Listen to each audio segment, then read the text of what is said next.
Welcome, students. Welcome to economics class.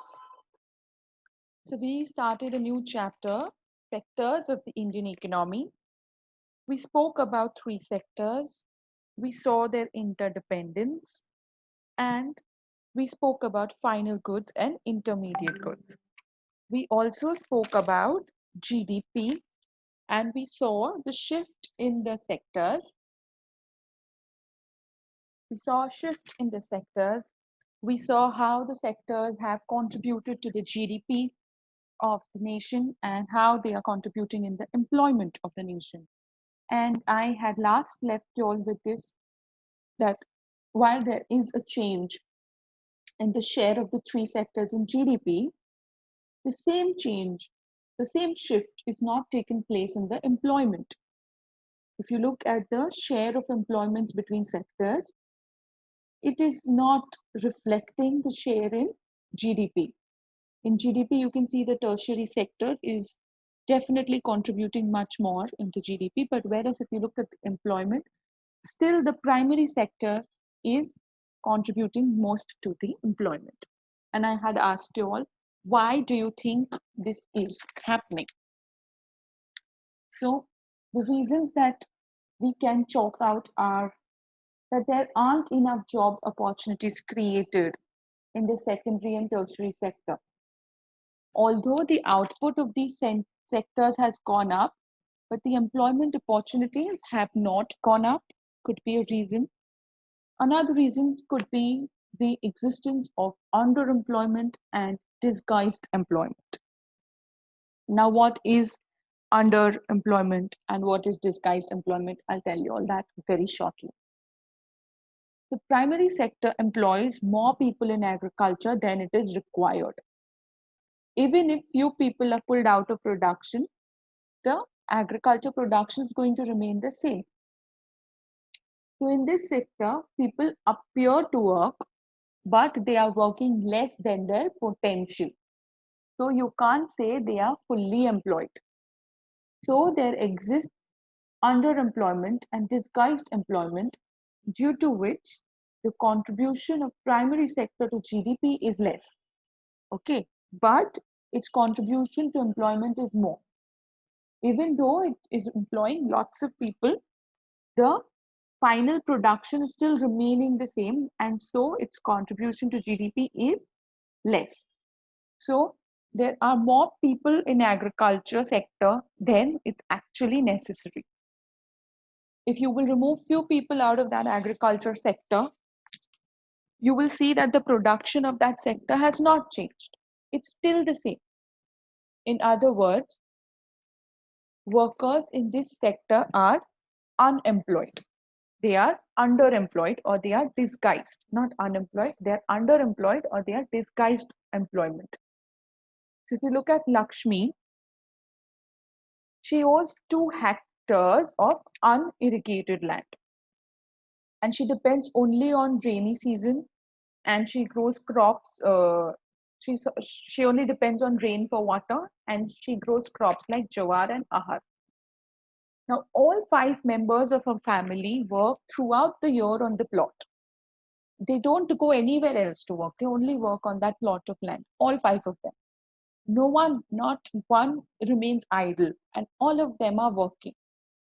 So, what happens? The labor effort is divided amongst them. So, each one is doing something, but none of them are fully employed. This situation is called underemployment.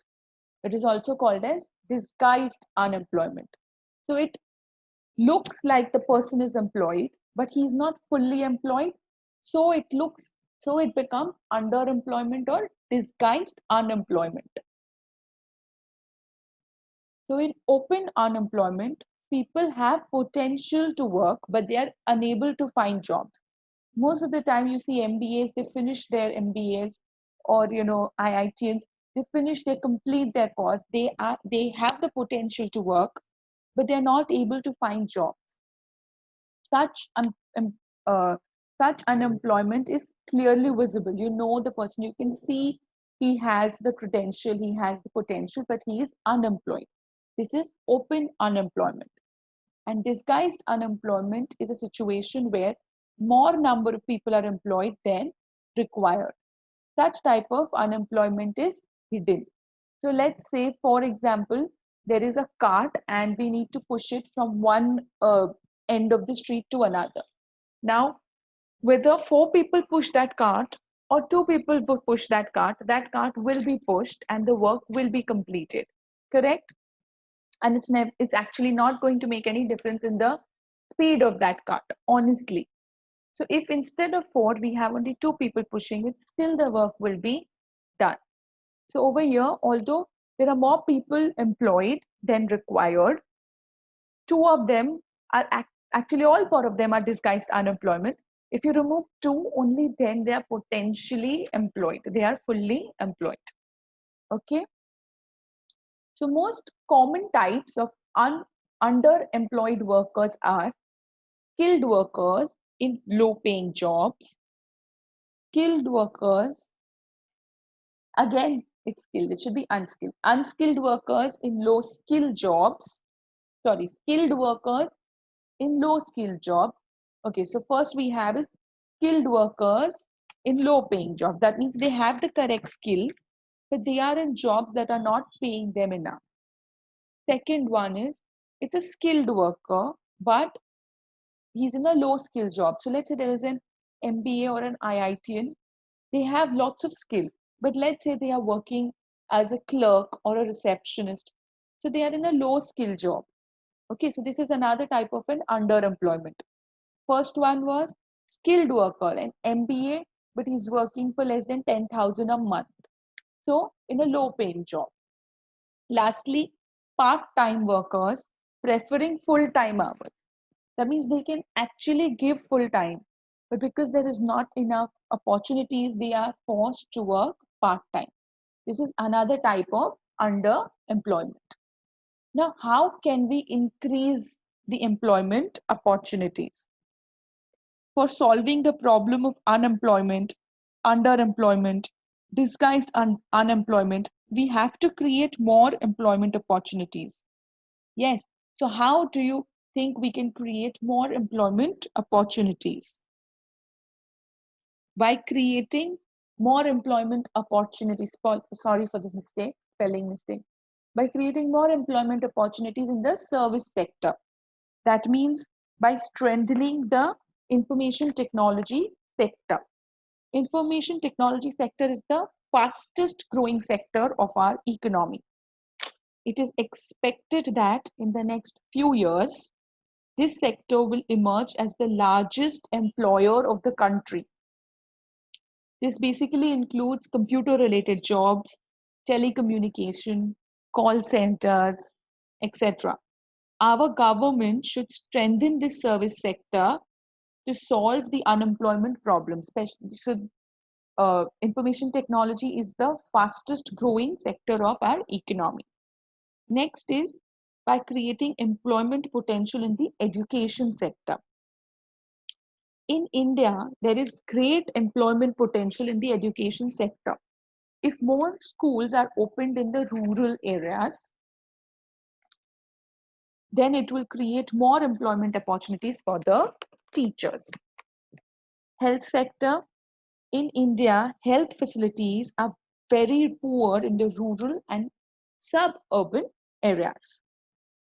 In many states, infant mortality rate is very high. If more health centers are opened in the rural and suburban areas, more jobs can be created for doctors and nurses and other supporting staff. Yes, then if you look at the tourism sector. Now, Indian tourism industry has great potential for generating employment opportunities. India is known for its scenic beauty. Tourism has become the world's largest employer. It has great scope for generating employment.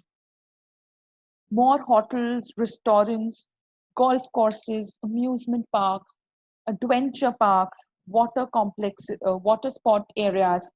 These all should be set up so that the tourism industry which is the largest employer in the world, can create more job opportunities for us. Looking at the transport sector, rural and suburban areas, there are inadequate transport facilities. So again, there is great scope for employment in air transport, rail transport, road transport. Yes, employment potential is also very high in other service areas.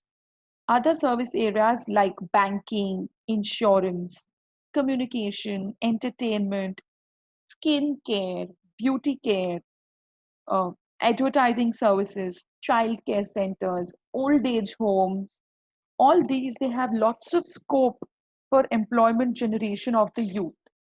Such services are insufficient in the rural areas. If these service areas are expanded in the rural and suburban regions, there are many employment opportunities can be created. So we must create employment opportunities mainly in the service sectors. Yes, that is one. So banks can provide cheap loans to the poor. This will also create employment opportunities. Government can invest money on transportation and storage of crops. Government can spend money to construct a well or irrigate the land. Encouraging children to join schools would create more employment in education sector. This is basically in the rural areas, because some places, even if there are schools there, the parents do not send their children. Government can locate industries in semi-rural areas. And for improving health conditions, we need more people as doctors and nurses. So this is again a sum up of the previous slide. Another way is we can also generate employment in the primary and secondary sectors by promoting rural non-farm activities. For solving rural unemployment problems, government should promote non-agriculture activities in the rural areas. Non-agriculture activities, like if you all remember, you all have done in Standard 9, first chapter, Village of Palampur of Economics. So what were the non-farm activities like animal husbandry or dairy farming, shopkeeping, transport? So if you tell the rural farmers, okay, that besides farming, y'all should also focus on these things, then we can create more employment opportunities in the primary and secondary sectors. Encouragement to small scale and cottage scale industries. Small scale industries can be set up with less capital. Such industries are usually labor intensive, and so they create more they are labor intensive, and so they create more employment opportunities. These industries go a long way in, especially in removing disguised unemployment and underemployment. If you start this, the people who are working on the farm, they'll realize that if one or two of them goes and helps in these industries, they're going to get more income at home, and it will help with the disguised unemployment. Next one that we can do is easy availability of credit. If credit is made available at reasonable rate of interest to farmers, artisans, and other self-employed people, then farmers can buy good quality seeds, fertilizers, and install tube wells, and they can also go for multiple cropping and remain engaged for the whole year. So if credit is available easily to them, they can easily build their capital and plan farming better. So these are the ways in which we can create more employment opportunities. Then we have something which is Mahatma Gandhi National Rural Employment Guarantee Act of 2005. In the year 2005, government passed NREGA for promoting rural employment. This act provides at least 100 days of guaranteed employment to people living below poverty line in the rural areas. at a wage of rupees 100 per day. If the person is not provided with employment, then he will be given unemployment allowance, which will be 1/3 of the minimum wage. In the budget of 2007-2008, this NREGA was extended to 330 districts of India, while in 2006-07, that is the previous year, it was only applicable to 200 districts. So this act is started by the central government. It is a law which is implementing right to work in 200 districts of India. Under MREGA, all those who are able to and are in need of work are guaranteed 100 days of employment in an year, in an entire year. If the government fails to provide them with employment, they will give them unemployment allowance, which will be 1/3, minimum will be 1/3 of their wages. So it could even be more than that. Okay, these are the questions that I want you all to answer. Underemployment continues to be rampant in the rural areas. Suggest and explain any 3 ways through which employment for rural people can be generated. We have discussed this in today's slide. How more employment can be created in rural areas? Support the answer with 3 points. So these both will become very similar. So do one thing. Second question, change it to how more employment can be created in urban areas. Support your answer with 3 points. What is disguised unemployment? Distinguish between open unemployment and disguised unemployment. And where is disguised unemployment mostly found? Answer these questions in your notebooks. With this, I end today's class. Stay home, stay safe, take care, and keep learning.